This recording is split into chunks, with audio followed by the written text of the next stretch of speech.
Lo quiero decir lo siguiente. Yo fui víctima directa de la guerra. Así como fui una víctima del conflicto armado. Pero a pesar de eso, si yo tengo que darle la mano a los victimarios, estoy dispuesto a hacerlo. Porque creo en el perdón. Por eso usted, yo respeté ese punto de vista, es su opinión, pero es diferente usted, que es senadora, que anda por escuelas, que tiene su casa en Bogotá, que vive tranquila, a mi persona o a cualquiera de ellos, que vive en casa de madera, que vive en zona de Bajamar, que sufre la memoria de cómo le encuentra a que no va a ser propio, está por encima de la consulta previa, y siga buscando de los derechos de la gente.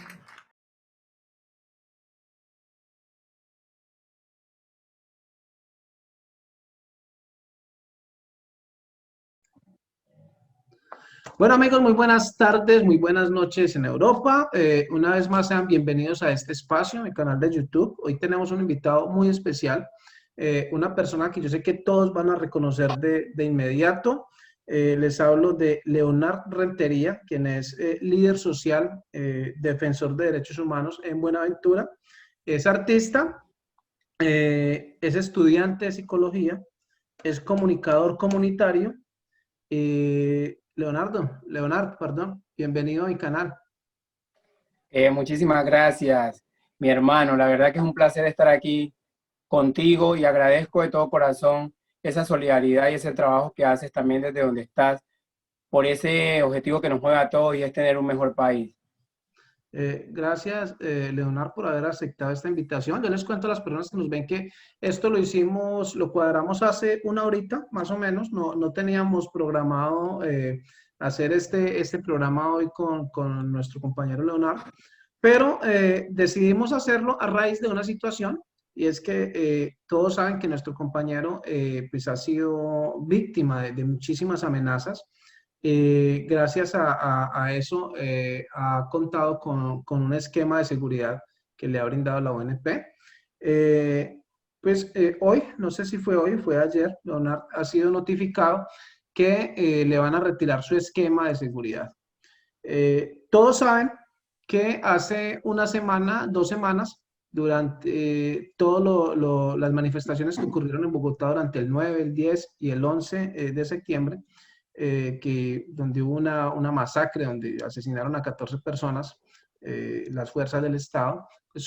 Luego a eso se vino una cacería de brujas y capturaron a 4 miembros de la Colombia Humana en Bogotá, donde las únicas pruebas que les encontraron fue tener las camisetas de Colombia Humana en su casa, y eso lo tomaron como pruebas para señalarlos de haber sido los organizadores de la destrucción de los CAI y demás, entre otras cosas, que fue algo que pasó espontáneo en la gente cuando matan al abogado, la policía, la gente coge rabia y saca esa rabia de esa manera, ¿cierto? Y eso ha pasado muchas veces en la historia, en muchas civilizaciones en este planeta.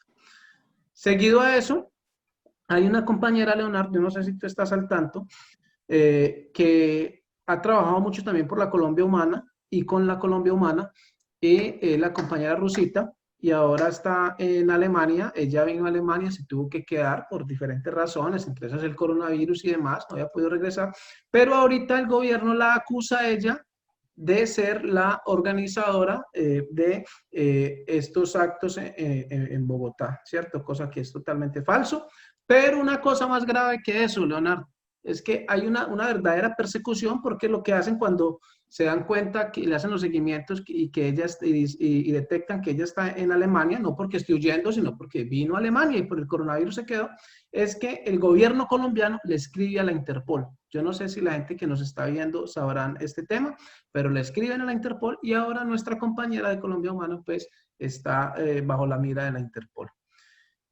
Ayer asesinaron a nuestro líder de Colombia Humana en Antioquia. Lo asesinaron en Medellín.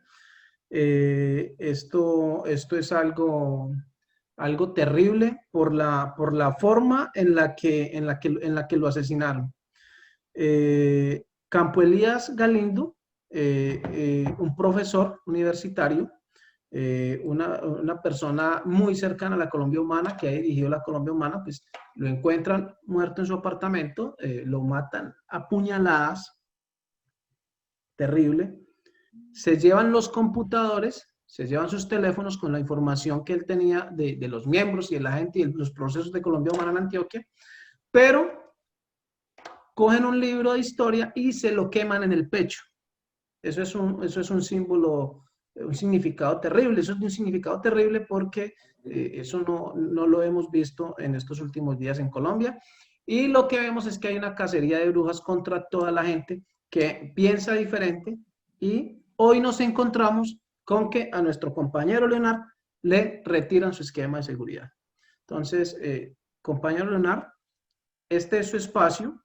Le ofrecemos este espacio para que le cuente a Colombia, a todas las personas que nos están viendo, no solamente allá en Colombia, sino en el exterior. Este canal lo ven mucho desde el exterior, para que nos cuente qué es lo que ha pasado con usted, con su esquema de seguridad. Pero la primera pregunta que yo quiero que nos responda es: ¿por qué Leonard tiene esquema de seguridad? Bueno, no, desde que tengo 13 años tuve la oportunidad de que el arte, como decimos, me salvara la vida, porque vivía en un contexto de violencia súper fuerte y tuve la oportunidad de participar en un grupo de arte y de cultura donde empecé bailando danza. Pienso que si no hubiese llegado a ese grupo de danzas y de cultura, seguramente hubiese sido como muchos jóvenes que lamentablemente el contexto los llevó a convertirse en jóvenes que recibieron disparos o que se dedicaron a disparar. Yo no tuve esa opción de disparar y en ese momento ni de recibir disparos, porque tuve el arte como una oportunidad de poderme acobijar. Y desde ese tiempo empezamos a trabajar en el componente de defensa del territorio, porque para nosotros el territorio es la vida y la vida no es posible sin el territorio. Y a partir de allí nosotros empezamos una defensa contra las grandes empresas que han querido sacarnos del territorio negándonos el derecho fundamental a él. Y desde casi 2011-12 empezamos a recibir amenazas en una organización en la que yo estaba que se llamaba Rostros y Huellas. Y luego, para el año 2014, yo estaba trabajando como promotor de derecho para un programa del Instituto Colombiano de Bienestar Familiar que operaba una fundación FUNOF, y resulta que también era la par dinamizador de una plataforma de 45 organizaciones juveniles de zona urbana y rural que era financiada por el ACNUR y por la GIZ de Alemania. Y eso, en ese momento, en ese espacio, actores armados ilegales irrumpieron en ese lugar y con arma en mano se robaron los dineros que teníamos para pagar los transportes de los jóvenes, y todo eso terminó en que uno de los que participó del robo era miembro activo de esa banda, pero era del sector donde yo vivía. Y ahí se vino el segundo desplazamiento que vivió mi familia. Nos tocó salir del territorio desplazado en ese entonces, del barrio, irnos a vivir a otro barrio, a una casa de encuentro de la iglesia, precisamente para salvaguardar nuestra vida, porque estaba esa situación de amenaza. En ese momento se solicitan medidas y yo tengo de la UNP un chaleco, un medio de comunicación y un auxilio de reubicación y de transporte en ese entonces. Para el año 2015, pese a que habíamos denunciado varias veces la situación de amenaza, el Estado no nos dio garantías y no tuvimos más opción que volver al mismo barrio donde nos desplazaron con mi familia. Nos tocó retornar, porque era eso o irnos a vivir a la calle. Nos tocó retornar al barrio, y para el año siguiente 8 paramilitares llegan a la casa donde nosotros vivíamos.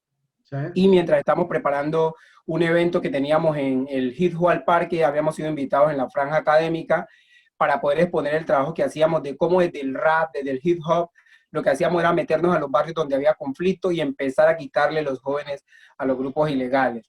Y ese día entran, sacan a mi cuñado, a quien lo asesinan en la calle siguiente donde nosotros vivimos, y nos sacan a nosotros sin nada, solamente con la ropa que teníamos puesto. Solamente pudimos participar del velorio de él, y al día siguiente nos tocó, con la ropa que teníamos puesto, irnos a vivir a Cali, donde la unidad de víctimas nos asignó un hogar de paso, donde vivimos un tiempo en un hogar de paso que nos tocaba convivir en una habitación muy cerrada como esta, con 3 familias, y nos tocó pasar un momento bien difícil. Mi papá estaba en ese momento convaleciente por la trombosis que había sufrido, y mi hermana y sus hijas pues estaban con toda la situación del shock de lo que implicaba la muerte de mi cuñado, que también era defensor de derechos humanos de la organización donde yo hacía parte. En ese momento, en el 2015, la UNP decide que por la situación que tengo, van a poner un hombre de protección. Entonces me asignan una escolta que empezó a acompañarme. Yo estaba en Cali y empecé a volver a Buenaventura porque nosotros acá conmemoramos la masacre de 12 jóvenes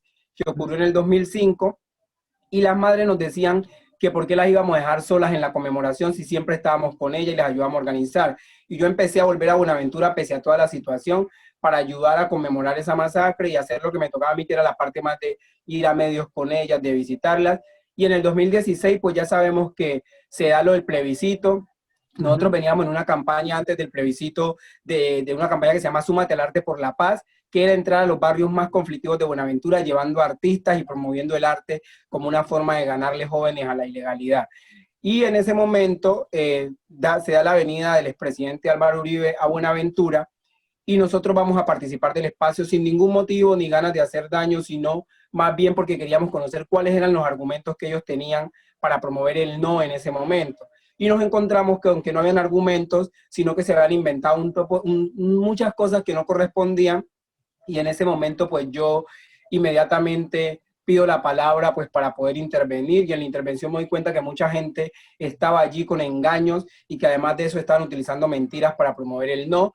Y lo que yo hago es llamar la atención a los que están allí, manifestando que nosotros hemos sido las principales víctimas del conflicto, que hemos sido los que ponemos los muertos, que los hijos de los ricos no van a la guerra, sino que esa guerra la ponen a lidiar entre soldados pobres del ejército colombiano y entre soldados pobres de las bandas o de la guerrilla. Entonces nos opusimos en ese momento y eso trajo montones de situaciones.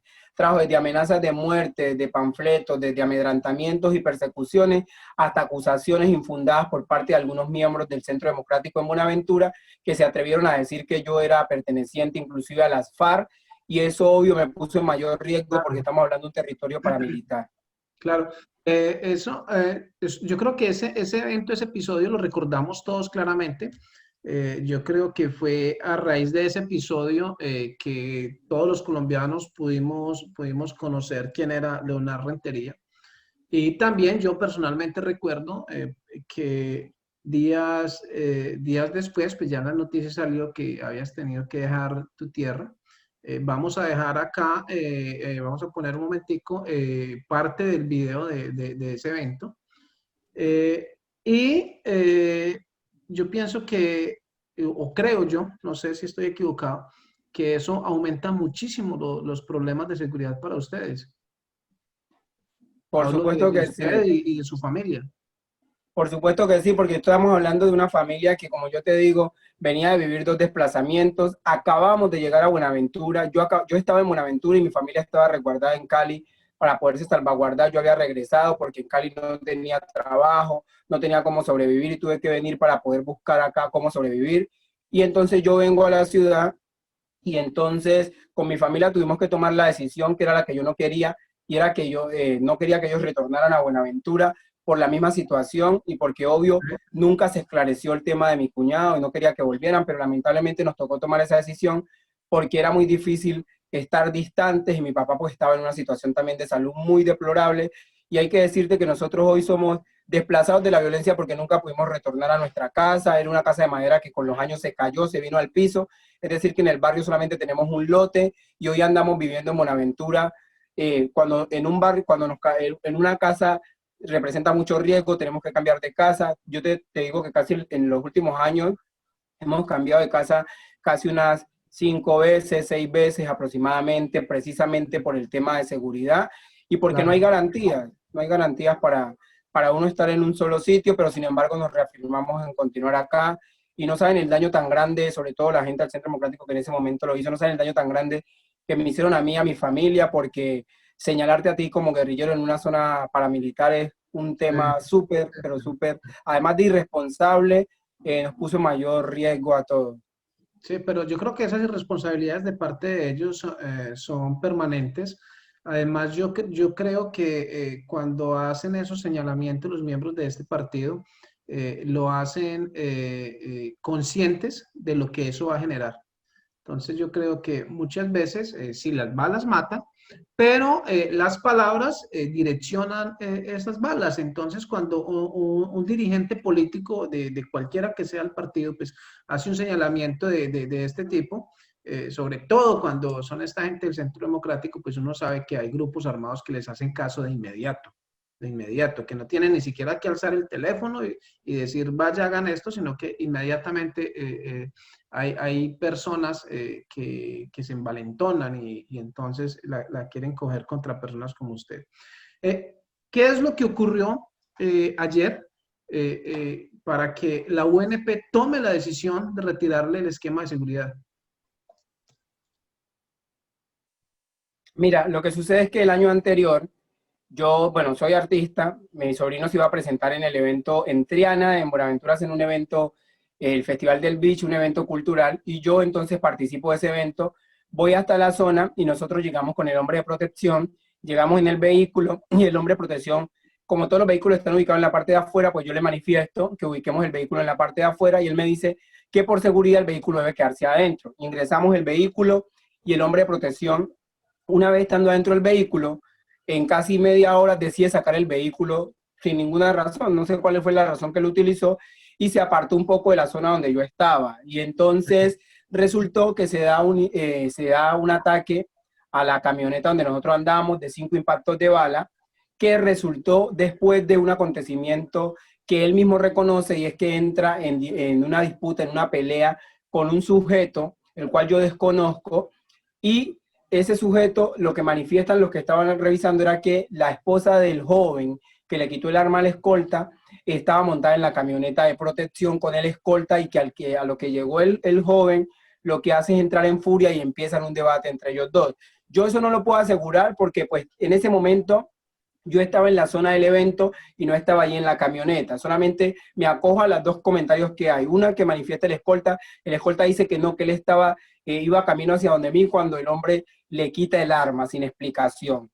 Esa es la que él manifiesta, y la otra es la que manifiestan los que eran testigos, que dicen que lo que pasó fue que el escolta estaba con la esposa del señor y que al parecer la señora estaba embriagada y estaba en la camioneta, y el joven al llegar encontró la situación, y este escolta lo que hace es primero intentar que yo, en un ejercicio antes de ir a la policía, salga a favor de él, diciendo una parte de un argumento que él se inventó, y era que pudiera decir que no, que eso correspondía a una retaliación contra mí, y que dijera otras cosas que no correspondían a la realidad. Yo me negué rotundamente a inventar mis historias porque yo no estoy para inventar historias y no puedo rayar en la incoherencia. Y luego cuando fuimos a Fiscalía, él había mandado un primer informe a la UNP manifestándole qué había sucedido, y a la empresa le mandó otro informe. La UNP sabe que lo que estoy diciendo es verídico y también sabe que ninguno de los dos informes que mandó coincidía. Eran dos informes totalmente distanciados, porque en un informe dijo una cosa y en el otro informe dijo otra, que obvio no coinciden. Y cuando estuvimos en la Fiscalía rindiendo cuentas, claramente se vio por el mismo fiscal que le explicó era que él tenía el arma en un lugar inadecuado, y eso hizo que este escolta presentara unos informes. La empresa prescindió de los servicios del escolta, lo retiró de la empresa, pero aún así el hombre, antes de irse, dejó un informe donde manifestaba unas situaciones que no corresponden a la realidad. Decía que yo me mantenía en sitios de altamente peligrosidad, que yo andaba mucho en la calle, cuando son conscientes de que yo el esquema lo uso solamente cuando voy a mis labores, porque el resto permanezco en mi casa, porque yo soy consciente de del problema de seguridad que tengo, y no voy a ser irresponsable de andar por la calle sabiendo lo que implica para mí andar en la calle de esa manera. Yo amo mi vida, y si estoy acá es bajo las medidas de seguridad. Y entonces inventó muchas historias que inclusive el otro hombre que es el que está a cargo del esquema está de acuerdo con que esas cosas no coincidían. Y un año después, lo que hace el CERREM es manifestar que el esquema debe suspenderse por mal uso, y que inclusive en parte del acuerdo se atreven a decir que yo tengo tendencias con la ilegalidad o que tengo relación con la ilegalidad, cosa que no es así, pero que también dejo claro una cosa: no hay territorio en Buenaventura donde no hayan actores armados ilegales. Este territorio está lleno de actores armados ilegales por todas partes.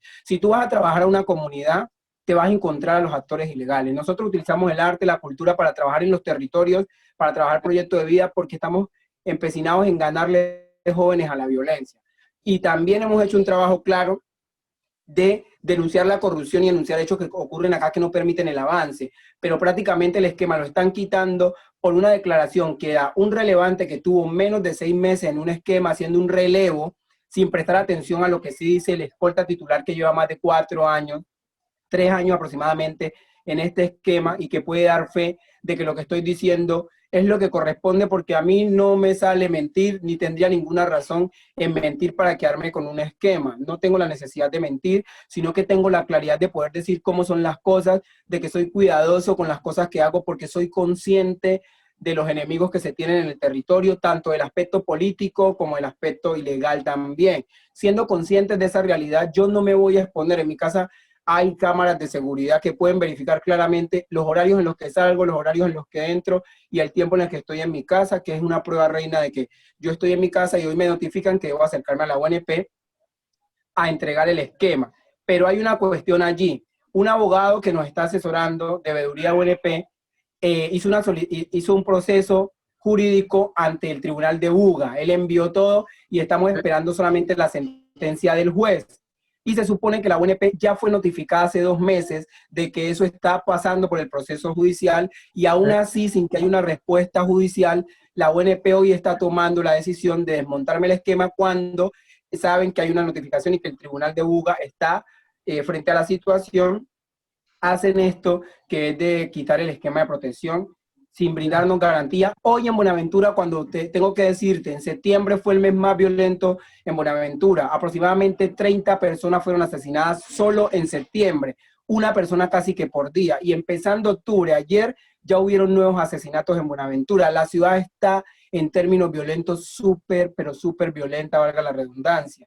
Y desproteger a las personas que estamos en los territorios tratando de defender nuestros derechos, de garantizar que los jóvenes no caigan en la violencia, me parece irresponsable porque el Estado no ha sido capaz de ir a los territorios a garantizar los derechos. Y los que velamos por nuestros derechos y estamos haciendo lo que no está haciendo el Estado para poderle ganar jóvenes a la guerra, entonces nos someten a la desprotección y por ende a que dejemos de hacer nuestro trabajo, que es ganarle jóvenes, como reitero, a la violencia, porque aquí no hay oportunidades. Los jóvenes no tienen en qué ocupar el tiempo libre y brindamos esas oportunidades para que el mal uso del tiempo libre no los lleve a donde lo sigue llevando, que es o a la muerte o a disparar, que es lo que nosotros presentamos.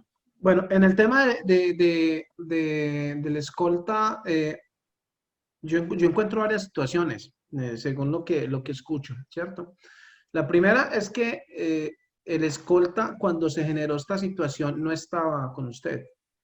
O sea, No, él estaba en un sitio donde estaba la camioneta y usted estaba en el sitio donde se estaba realizando el evento artístico. O sea que ya ahí hay un problema, porque el escolta tendría que estar era al lado suyo. O sea, él descuidó a la persona a la que estaba protegiendo. Entonces yo creo que ya ahí hay una referencia. Lo segundo, pues, ¿qué hace un escolta enamorando cuando está en tiempo de trabajo? Yo creo que ahí hay otra reflexión que hacer. También, ¿cuál es el entrenamiento entonces que tiene el escolta si una persona desarmada viene, tiene una batalla con él y lo logra desarmar y aparte de eso, pues descarga todas las balas que hay en el arma del escolta, la descarga contra la camioneta?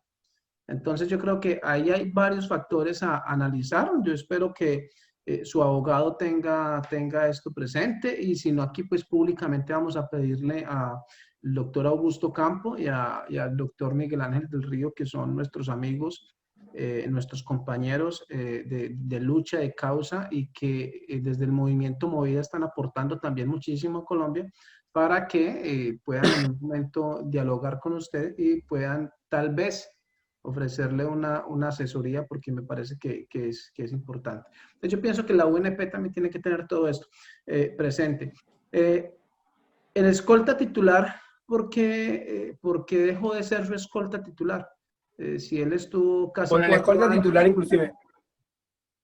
El escolta titular inclusive, él sigue siendo escolta de este esquema. En ese momento, lo que pasa es que la UNP tiene unas situaciones que debo dejarlas claras también. La UNP le dice, nosotros los protegidos no tenemos por ningún motivo la responsabilidad de darle permiso a los escoltas. No es una responsabilidad nuestra, o sea, nosotros no damos permisos. Los permisos los da directamente la empresa, que eso lo clarifico para lo que voy a comentar a continuación. Pero la misma empresa, hay veces se contradice porque hay veces nos dice a los protegidos a través de los escoltas. En ocasiones vamos a necesitar, por ejemplo, hay veces vienen los jefes de ellos a Buenaventura Y entonces el escolta me dice, no, lo que pasa es que para ver si usted me da un cuartico, que el jefe vino y necesita, me dijo que cuadrara con usted para poder llegar a recibir los implementos, el cambio de implementos. Hay veces cuando han estado en la firma de contratos, también le pide la empresa a los protegidos que sean un poco flexibles para que los escoltas puedan avanzar en sus trámites de contratación.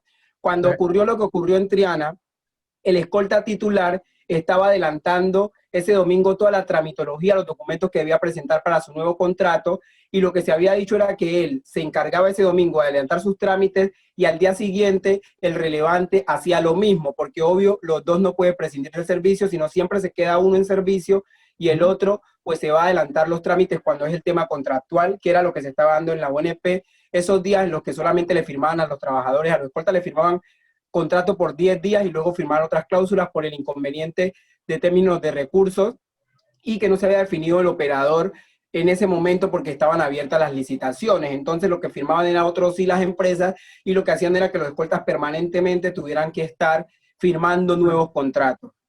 En ese momento él no estaba. Él actualmente está en el esquema continúa normalmente y pues para él fue una sorpresa cuando pasó lo del compañero, porque realmente él reconoce los mismos aspectos que dice usted. Vea, yo siempre le digo a los escoltas, y quizás no sea cosa de decir aquí, pero debo decirlo, siempre que una escolta llega a Buenaventura y ha estado en mi esquema relevando, yo les digo esta situación, vea, por amor a Dios, cuando ustedes anden en el territorio, procuren no andar enamorando chicas, porque algunas chicas, perdona lo que voy a decir, pero algunas chicas en ocasiones son utilizadas por grupos ilegales o tienen relaciones con ellos y hay veces se utiliza esa cuestión para poder penetrarse de pronto en tener información. Y se lo había dicho varias veces a la escolta relevante que en muchas ocasiones estando en lugares como el Centro Cultural del Banco de la República se veía como mujeres que citaba allá para conversar y hay veces había que esperarlo para poder andar. Y otra cosa que también es importante, la ONP debe trabajar el aspecto psicológico con los escoltas,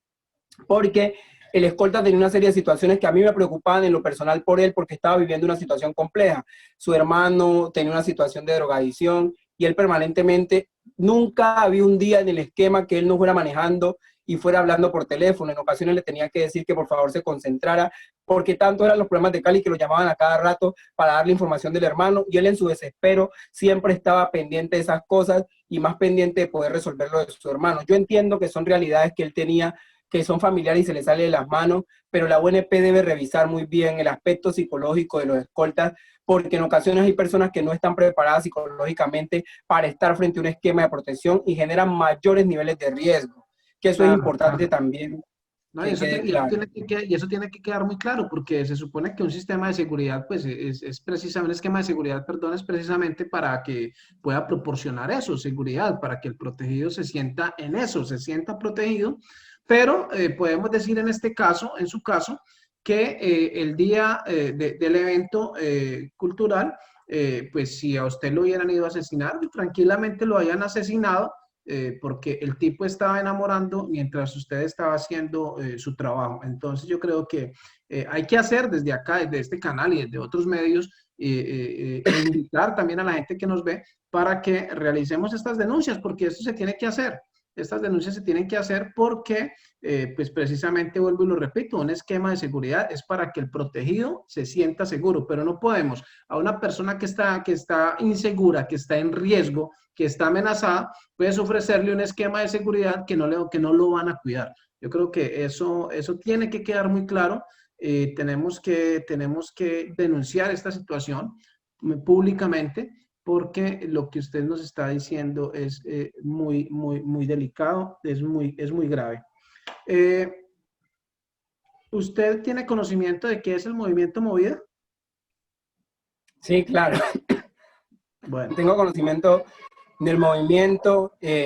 Nosotros me siento parte del movimiento también. Ahí hay gente muy valiosa, Canábico, Luis, está Patricia, gente muy valiosa que también nos han invitado a ser parte. Nosotros hemos estado y tenemos la intención de estar allí. Como les decía a ellos, el contexto de Buenaventura hoy es bien complejo en términos de seguridad, porque los que estamos diciendo cosas y visibilizando y reclamando somos a veces los líderes, porque lamentablemente institucionalmente hay un silencio, pero un silencio absoluto.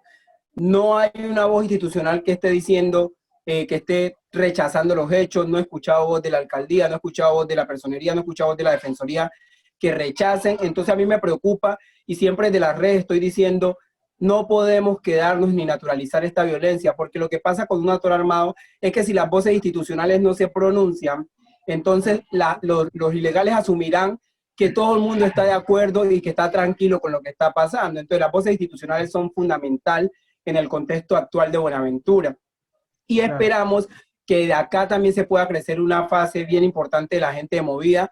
Hay unos jóvenes que están citando pronto a un espacio de articulación para pronunciarnos frente a la alcaldía por este tema de los jóvenes, y voy a aprovechar también ese espacio para poder invitarlos a ellos a que nos pongamos en la movida, porque si no vamos a seguir perdiendo la vida de los jóvenes.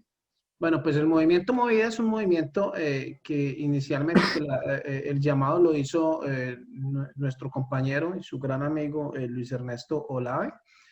Nosotros acudimos a ese llamado y pues entendiendo las necesidades que tiene la comunidad, la sociedad en Colombia de manifestarse desde las calles, pues se decidió crear Movida, que es un movimiento social, no es un movimiento político, es un movimiento social para la defensa de la vida. Entonces, como hoy tenemos que defender su vida, como estamos defendiendo la de muchos otros líderes sociales y de toda persona que lo requiera, pues por eso yo traigo a colación el movimiento Movida.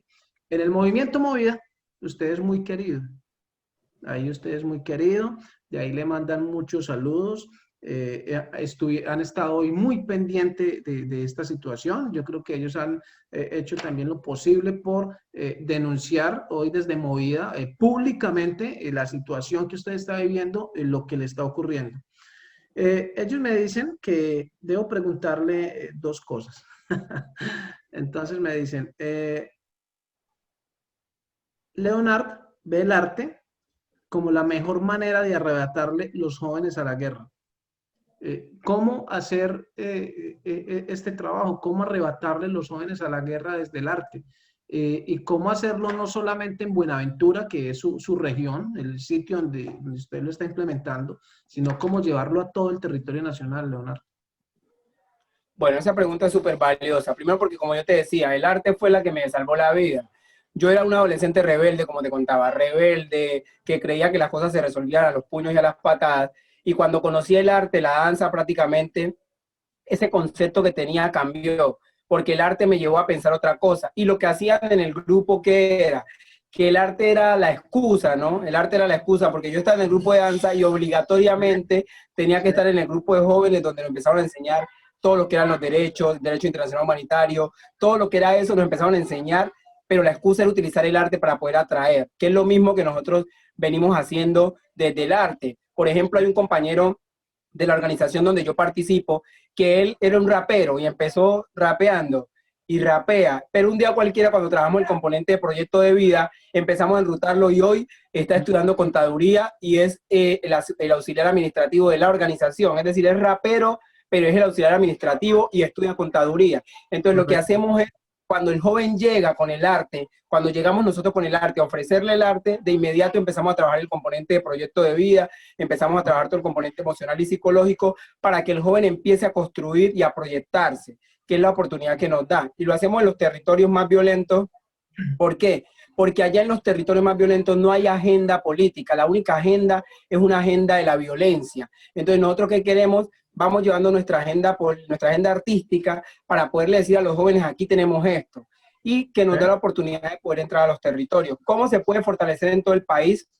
Pienso que hoy, la mejor forma de fortalecer la protesta, de poder fortalecer el trabajo en Colombia, de articularnos, es el arte definitivamente, el cine, lo audiovisual, la música, el rap, todas esas manifestaciones deben empezar a hacerse, pero para ello debemos identificar en los territorios cuáles son las organizaciones y asociaciones culturales que están trabajando en esto mismo para poder hacer una gran cadena de articulación de esos procesos y poder construir y compartir una metodología que nos permita construir la gran metodología de la movida y de la paz para que podamos empezar con esa metodología a entrar en los territorios y que que de Buenaventura sepa que está conectada con Soacha, que está conectada con Cali y nos conectemos todos para que no sintamos que estamos solos y podamos hacer como esa presión social desde el arte y la cultura.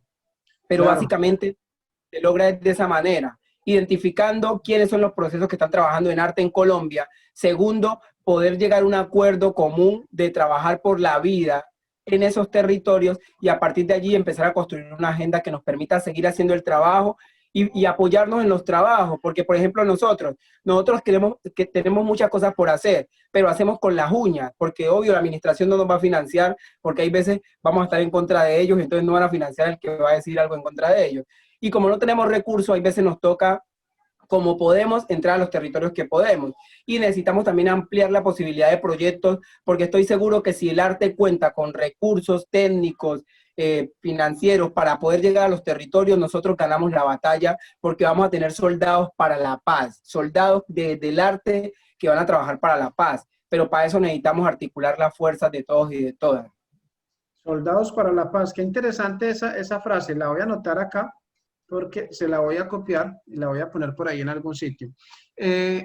Bueno, yo creo que aquí nos queda claro, eso yo lo he repetido muchísimas veces, Leonardo, quiero que lo sepas, no sé si un día me has escuchado decirlo, pero yo siempre he dicho que el 21 de noviembre pasado, cuando la gente comenzó a salir a las calles de una forma masiva, tenían un temor, y ese temor era que no sabían qué iban a encontrar en la calle porque pues desde el gobierno se ha dicho que todos los que vamos a la calle somos capuchos, guerrilleros y ahí para arriba todo lo que usted quiera. Pero cuando la gente salió a la calle el 21 de noviembre, se encontró con algo diferente, se encontró con el arte, con la cultura, encontró payasos, encontró teatro, encontró mimos, encontró tambores, encontró danza, encontró música, pero la música ancestral colombiana. Y eso hizo que la gente cuando saliera a la calle, cuando salió a la calle, pues se encontrara con su esencia, con ellos mismos y se amañaran en la calle. Por eso las manifestaciones de noviembre fueron permanentes. Entonces yo creo que hoy esa invitación es muy válida. Hay que invitar a todo el pueblo colombiano a que se manifieste desde las calles y que tomemos la cultura y el arte como un actor fundamental para poder ganar esta batalla. Estamos completamente de acuerdo. Desde el movimiento Movida también me dicen que le pregunte sobre el día que usted le cantó la tabla a Uribe. Ahorita pues dijimos dos, tres cosas, pero ¿qué sintió usted ese día cuando le cantó la tabla a Uribe? Y que todos lo aplaudimos, yo lo aplaudí, yo vi ese video miles de veces. ¿Qué sintió en ese momento cuando usted ya vio que eso le generó un reconocimiento nacional? Y que me imagino que le trajo comentarios de todos los tipos, buenos y malos, pero ¿cómo fue ese día para ustedes, para su familia?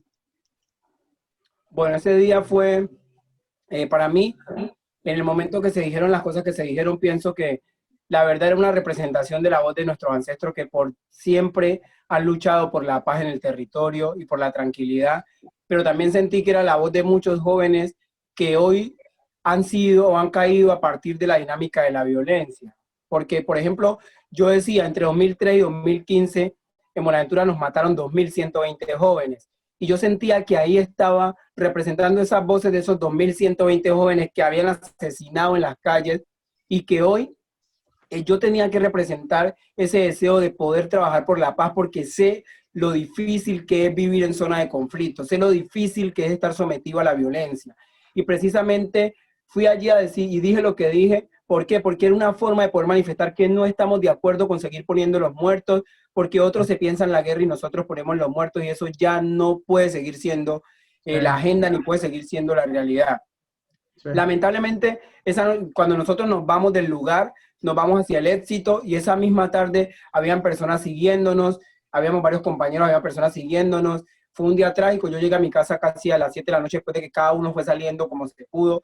Y al día siguiente me encuentro con llamadas telefónicas bien temprano en la mañana con las amenazas, me encuentro en Facebook con amenazas, me encuentro con mucha gente felicitándome, mandándome audios, porque no había entrado a las redes sociales y cuando entré, pues pude ver todo ese cariño de muchos, pero también pude mirar cómo hay odio en otros, pero ese odio en los otros, ese odio que me mandaban, que me decían, yo llegué a algún momento hasta comprenderlos, porque sé que esas personas que cargaban ese odio obedecen también a todo ese contexto de violencia que los ha vuelto así como eran o como son. Entonces yo decía, bueno, no me voy a dedicar a señalarlos ni a acusarlos porque ellos son producto del condicionamiento de la misma violencia en sus comunidades y están replicando parte de lo que lamentablemente les ha penetrado la violencia.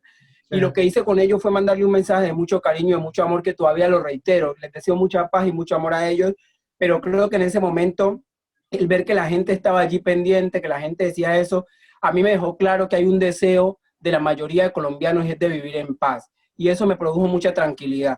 Aunque después vinieron las situaciones de amenaza y riesgo, me sentí bien porque sentí que pude ser la voz de muchas personas que están cansados de que la violencia sea la única agenda que se mueva en el país.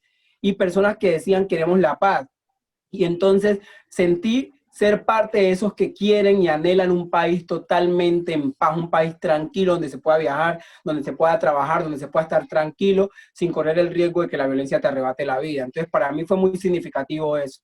Claro, claro, compa. Y estamos de acuerdo.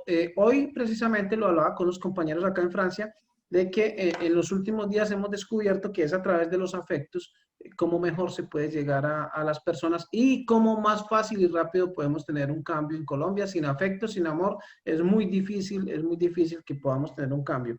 Ya para entrar en nuestra parte final, usted es estudiante de psicología. ¿Cómo va el estudio? Bien, bien, la verdad que bien, pero ha sido un desafío, ha sido un desafío. Yo tuve media beca de gases de Occidente Sí. y de ahí para acá he tenido que continuar la universidad con apoyo de mucha gente de Twitter a la que le doy una infinita gracia porque, te lo digo, yo voy a ser el primer de 7 hermanos en convertirse en profesional. Todos Bravo. mis hermanos siendo, muchas gracias. Yo soy el último de mis 7 hermanos y voy a ser el primero en convertirme en un hombre profesional de la familia. De esta familia voy a ser el primero. Y entonces estoy en 8º semestre. Este semestre también lo pagué con una vaqui. Yo hago, finalizando semestre, siempre hago una vaqui para la universidad. Y gracias a esas vaquis, la gente que ha apoyado, hoy estoy en la universidad. Y el próximo año, pues me tocará seguir acudiendo a la solidaridad, porque bueno, yo estudio en una universidad privada, la Antonio Nariño, porque acá en Buenaventura las públicas no tienen psicología. Y me ha tocado duro porque ha sido poder pagar la universidad y luego el desafío de poder mantenerse en la universidad y también ayudar a mi familia, porque de que mataron a mi cuñado, murió mi papá hace 2 años y murió mi mamá hace unos 10 años aproximadamente, mi hermana y yo hemos tenido que generar esa articulación de vivir juntos y criar las niñas de ella, las 3 bebés de ella que están ahí y que yo tengo ese compromiso casi que ancestral con mis padres y con el papá de las niñas, de ayudarle a mi hermana para que saque adelante las niñas y también ayudarle para que lleguen a ir a la universidad y sean unas profesionales, que es mi mayor compromiso.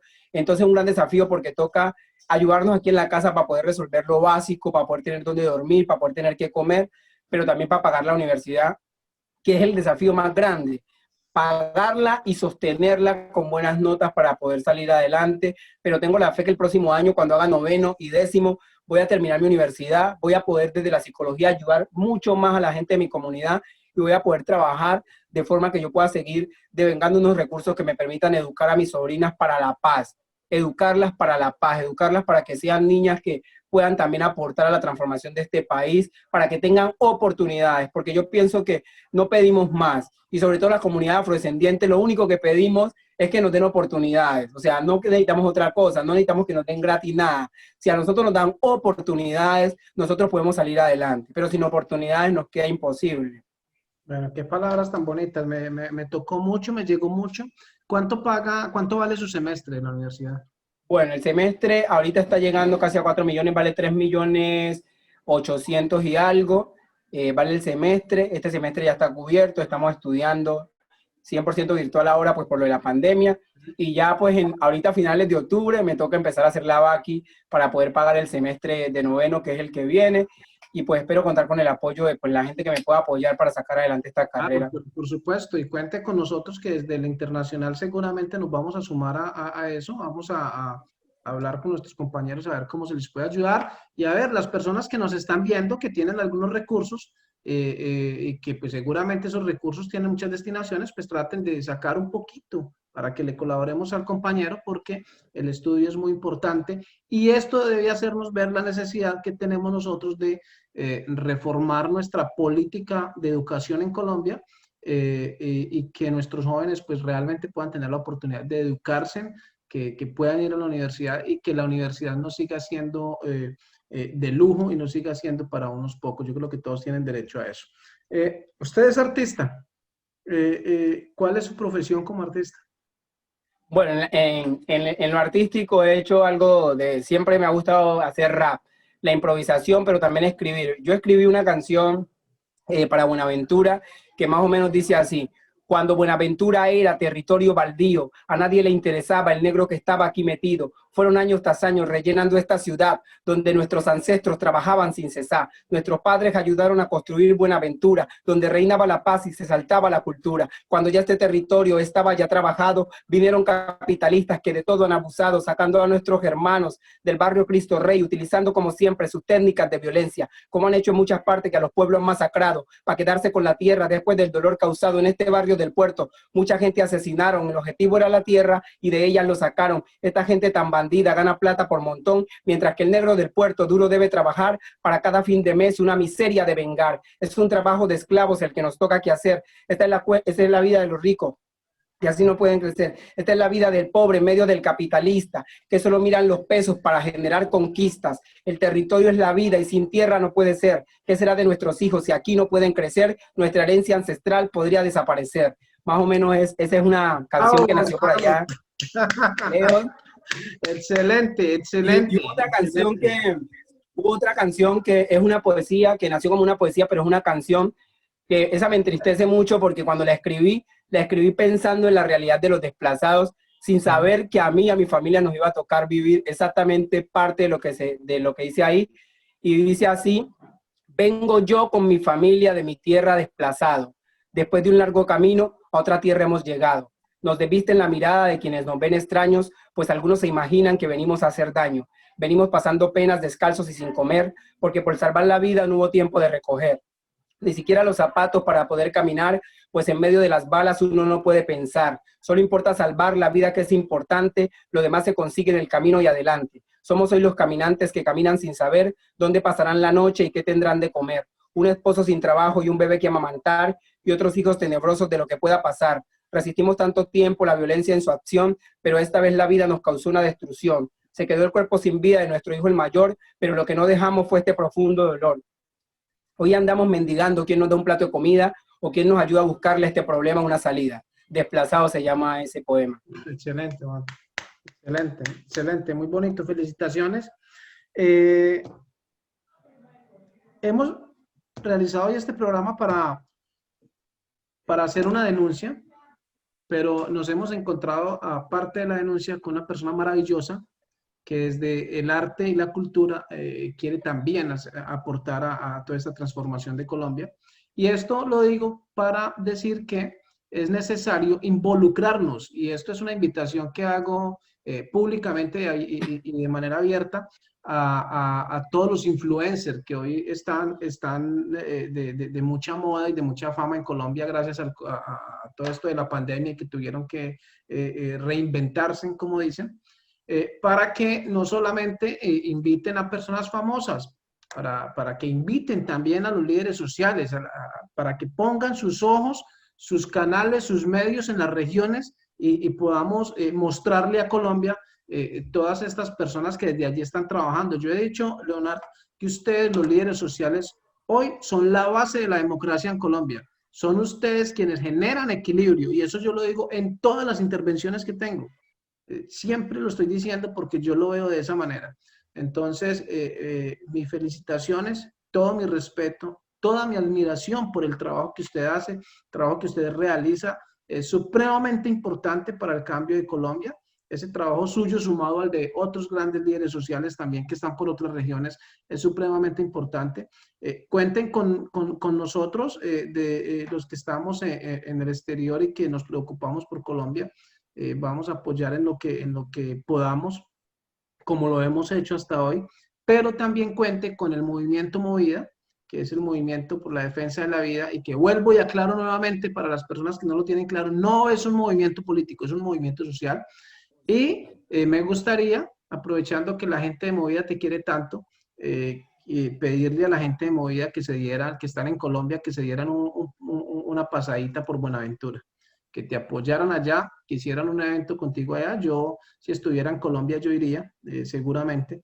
Pero que se den una pasadita por allá por Buenaventura. Vamos a apoyar a Leonardo desde allá, vamos a defenderlo desde allá, vamos a rodearlo desde Buenaventura para que Colombia entienda que hay que protegerlo y podamos así, no sé si sea la palabra correcta, generar presión, pero sí trasladar esta denuncia hasta quien corresponda para que su esquema de seguridad le sea regresado, que es necesario, es importante. No podemos permitir más asesinatos de líderes sociales en Colombia. Imposible, no puede seguir pasando eso.